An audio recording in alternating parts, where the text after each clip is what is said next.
Bonjour les amis, c'est Papy fait de la résistance. Alors j'en reviens aujourd'hui,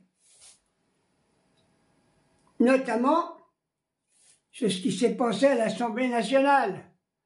Nos camarades de l'AIFI ont présenté tous les gamins qui ont été massacrés à Gaza.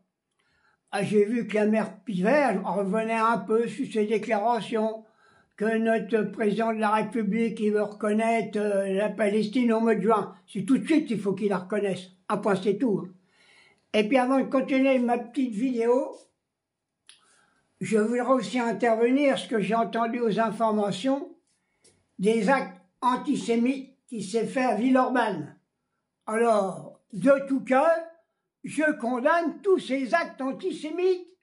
Ça n'a rien à faire en France. Je me demande si c'est des fêlés qui ont fait ça. Ça peut être personne d'autre. C'est personne d'autre, ça peut être que des fêlés, alors qu'on les arrête et qu'on les punisse. Je suis d'accord avec ça. Mais par contre, les massacres qui sont faits à Gaza, je voudrais quand même intervenir au niveau de nos rabbins en France, qui sont dans les synagogues. Je pense votre non-intervention pour condamner ce que le boucher de Gaza est en train de faire sur la Palestine, je me demande si c'est pas vous qui entraînez les actes antisémites.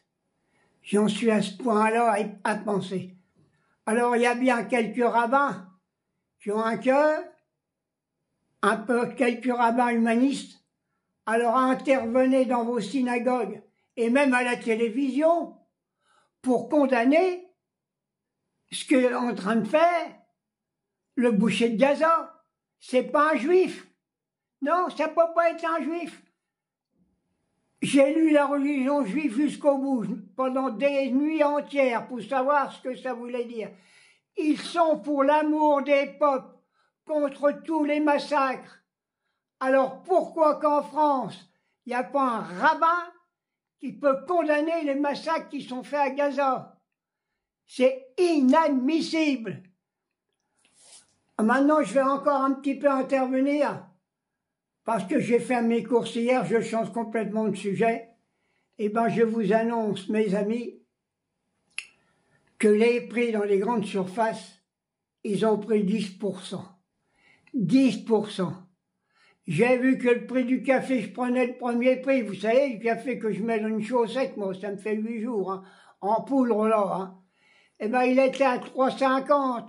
En 2 jours de temps, il est passé à 4,44. C'est pas de l'inflation, ça, au service des travailleurs? Alors, je viens qu'il y a le ministre de Lombard à la télé, là, tiens, je vais vous montrer si vous arrivez à le voir, sa tranche, là. Je sais pas si vous le voyez, il est sur ma télé, il est en train de pleurer.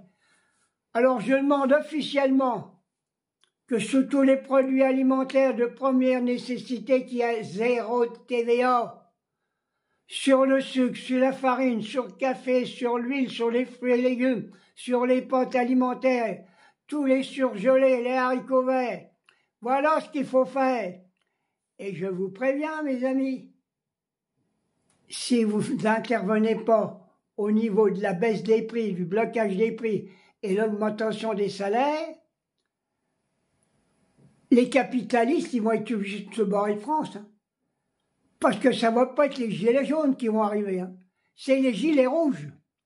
Les gilets rouges, ils vont vous virer. Hein. C'est inadmissible qu'une 1% de la population prenne toute la richesse que les travailleurs créent. Alors, Macron, qu'est-ce que tu fais?